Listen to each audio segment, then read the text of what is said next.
"You're the guy we've been hearing about," her dad said, like I was a stray dog she brought home. They smiled. They said all the right things. But deep down, I knew I didn't belong. "Hi, I'm Alex. I'm 34. I work in tech. I met Megan at a fundraiser. She was smart, kind, the type of woman who made you feel lucky just standing next to her." 6 months later, we were engaged. Her parents acted thrilled. The first dinner with her family. That's when it started. Big house, fancy silverware. Everyone dressed like they were headed to a photo shoot. Her dad gripped my hand too long. Her mom smiled, but only with her mouth. "So you build apps? That's cute," he said. They laughed about people renting apartments in their 30s. I rent. Megan laughed too. Then gave me this look like, "Don't take it personally." I told myself they didn't know me yet, but something felt off. Their smiles weren't warm. They were measuring. That night, I called my mom. She said one thing. "Politeness isn't kindness, Alex." I brushed it off. I wish I hadn't, because if I'd noticed those 3 red flags sooner, how they joked, how they judged, how she let them, I would have saved myself years of regret. And years later, they'd regret ever judging me. She never argued. She didn't raise her voice. She didn't need to. Some people just hated that kind of strength, especially people like them. My mum's name was Teresa. She raised me alone after Dad died on a construction site. 2 jobs, 0 excuses. She made every lunch, remembered every birthday, even Megan's. She never asked for anything back, except one thing, respect. She wasn't loud, she wasn't flashy, but when she walked into a room, people noticed. Not because she wanted attention, but because she saw people for who they really were. The first time Megan's parents came over, Mom made lasagna. From scratch, table set, Sunday dress, house spotless. Charles barely looked up. Janet clutched her pearls like the walls were judging her. They smiled, of course. That kind of smile that says, "We'll tolerate this, for now." After dinner, Mom handed Janet a container, leftovers for the road. Janet blinked, then said, "Oh, I don't usually eat homemade." "And Mom?" She smiled, just once, and replied, "Don't worry, it's not for you." Charles stiffened. Janet blinked twice. No one said another word until the door closed behind them. Later, I asked Megan, "Did you hear what they said?" She shrugged. "They're just old-fashioned." Then she added, "Your mom's not exactly subtle." Subtle? You don't get to be subtle when you're the only one standing between your son and people who think he's disposable. What bothered them wasn't her tone. It was that she didn't perform. She didn't flatter. She didn't beg. She expected the same respect she gave. And that scared people who wore fake smiles like armor. In America, you don't buy respect. You earn it. And my mother, she didn't ask. She walked in like it was already hers. If I had listened, really listened to how they looked at her, how they talked down while smiling up, I would have known how they'd always see me. The signs were there, in every glance, every joke. And eventually, the jabs stopped being subtle. So did I. And one day, they'd sit across an empty table, wondering how they lost me, to the very woman they thought wasn't good enough. It never starts with yelling. It starts with a glance, then a pause, then a smile that says, "You'll never be one of us." After Mum passed, the gloves came off, but they didn't scream. They sliced with whispers, the kind you say behind napkins, behind wine glasses, behind fake sympathy. At dinner, Janet raised her glass to Megan. "To our beautiful bride," then she turned to me. "And Alex, you clean up well." Like I was a project, a before and after. Charles made small talk. What did I study? Where did I work? Did I invest? Did I plan to move upward? Then the last question. "And your mother? Did she ever finish college?" I just smiled. Number. "She was busy raising me." He nodded. Of course. Then there were the gifts, books on finance, a gym membership, cologne that smells more professional, every one of them wrapped in a compliment, every one of them a dig. Megan noticed. She laughed it off. They're just trying. You know them. I did, and that was the problem. What I couldn't understand was why she never stepped in, never said, stop, never said, that's enough. Just silence, soft smiles, changed subjects. In this country, silence isn't neutral, it's complicity. And when someone you love watches you get torn apart and stays quiet, that's betrayal in a pretty dress.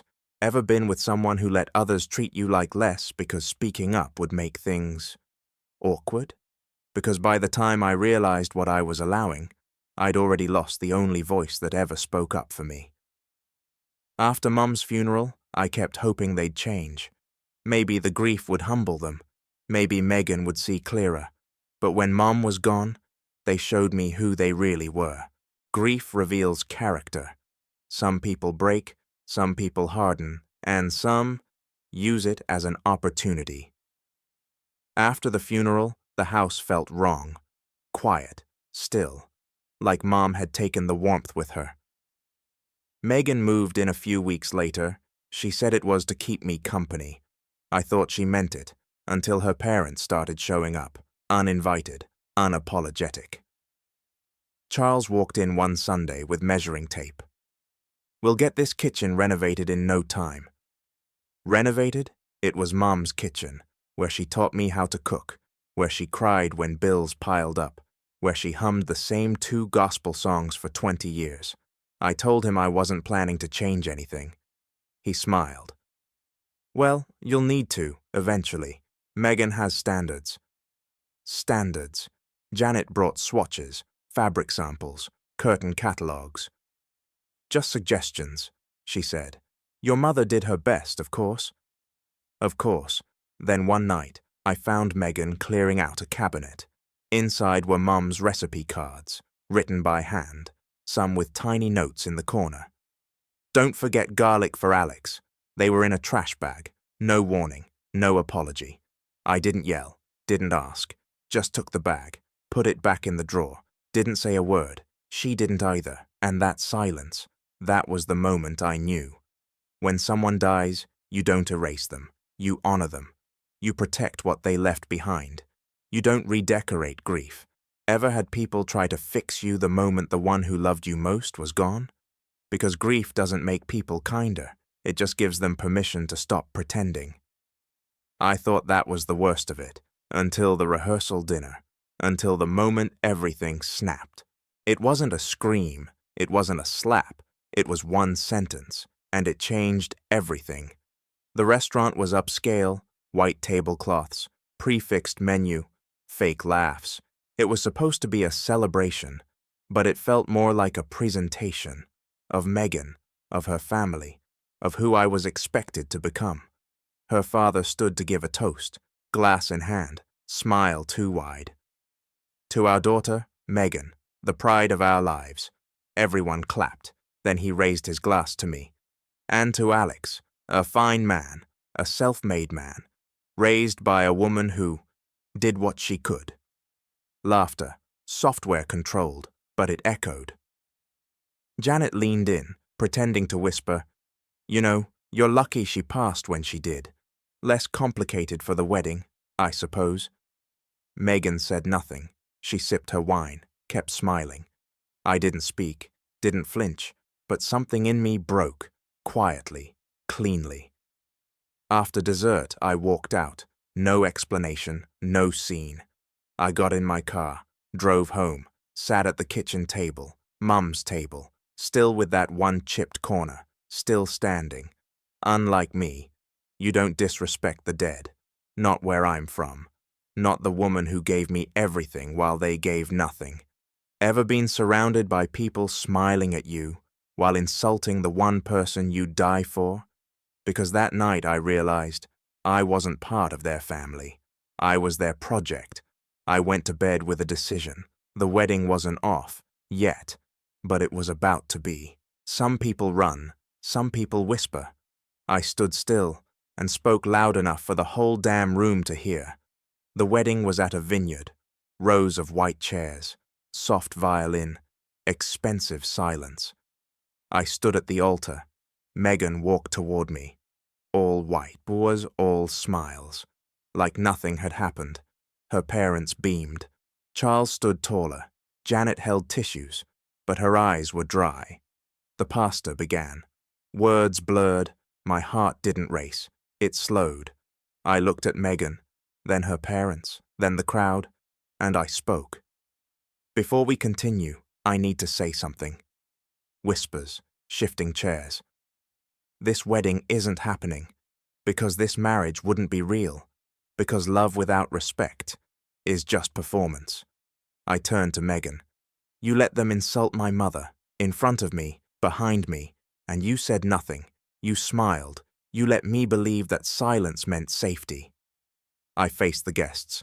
So no, I won't say I do. Not to her. Not to them.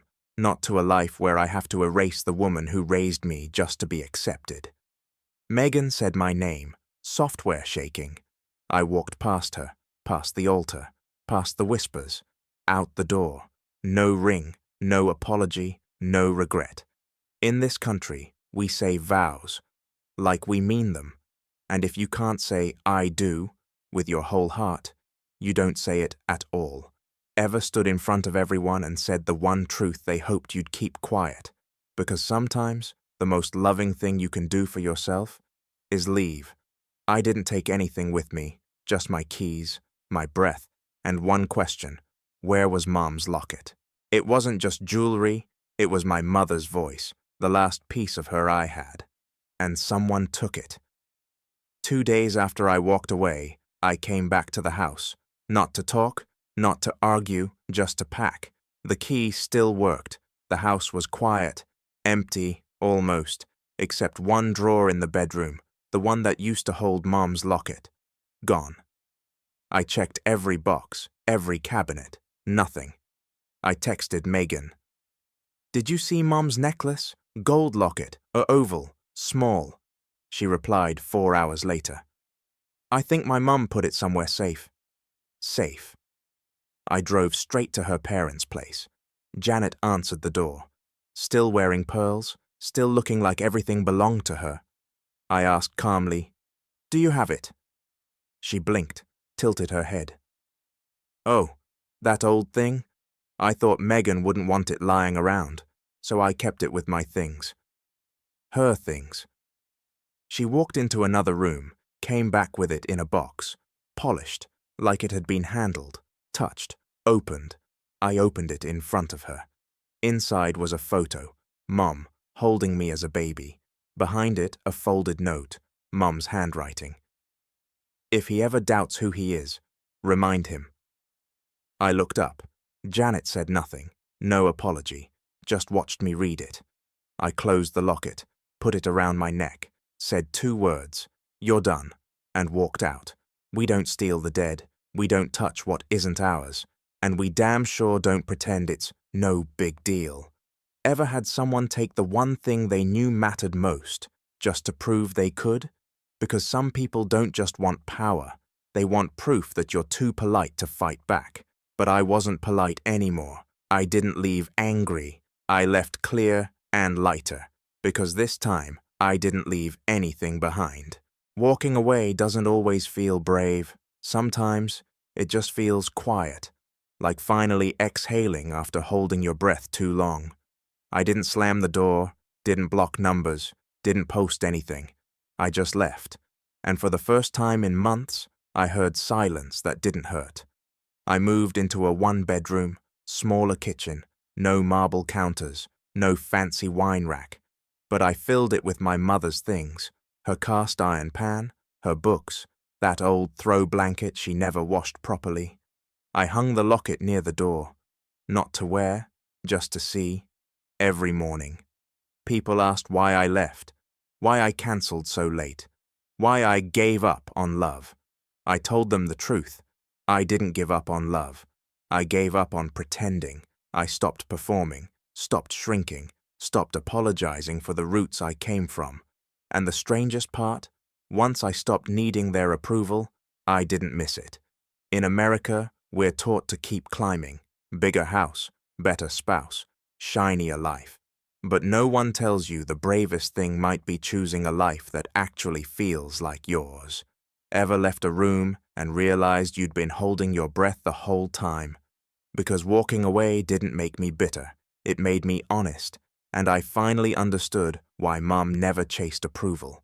She didn't just raise me to survive, she raised me to walk away when staying meant becoming someone I wasn't. Not all strength looks like shouting. Sometimes, it's a woman with tired hands who never needed applause to know her worth. My mom never wrote a will. She didn't have much, no property, no stocks, no trust fund. But what she left me was something no one could steal. She taught me to read people before they speak. She taught me to listen for what wasn't being said. She taught me to cook without a recipe, forgive without forgetting, and leave the party the moment I felt small. She never made speeches. She didn't explain herself. But she made decisions that spoke louder than any toast ever could. When Charles mocked her education, she just smiled. When Janet questioned her taste, she offered seconds. When Megan stood silent, Mom stood taller. She didn't fight them. She never lowered herself. She just held the line. And when the world looked at her like she didn't belong, she made them uncomfortable simply by refusing to disappear. Now I see it. Now I carry it. That quiet strength, that spine made of stillness, the kind that walks away without flinching. We talk a lot about strong women, but strength isn't loud. It's consistent. It's the refusal to bend when bending means becoming someone else. Ever looked back and realized the person you wanted to be was the one who raised you? Because I didn't just leave a wedding. I stepped back into myself. And everything they tried to take, she already gave me. Now I wonder, how many of us inherit strength we don't even recognize until someone tries to take it? If someone insulted your mother at your wedding rehearsal, would you still walk down that aisle? Most people say they'd stand up, speak out, throw the drink, flip the table. But most people don't. They stay, smile, hope it'll change, hope silence will protect them. I used to be that person, polite, patient, accommodating, until I realized every time I let it slide, I wasn't keeping the peace. I was letting them rewrite my story. You think walking away is easy? Try walking away from something you built. Try canceling a wedding. Try looking a room full of people in the eye and saying, "This is not love." It doesn't feel brave. It feels like failure. It feels like cold. It feels like starting over. But then, it starts to feel like breathing. So let me ask you, what would you do if the person you loved stood by while others erased where you came from? Would you pretend it didn't matter? Or would you do the one thing no one expects? Walk away. In America, we glamorize strength, make it loud, make it shiny. But sometimes the strongest thing you can do is leave without permission. Maybe you've been here. Maybe you're there now. So tell me, what would you do? Leave a comment, or don't. Just don't stay silent for people who wouldn't speak for you.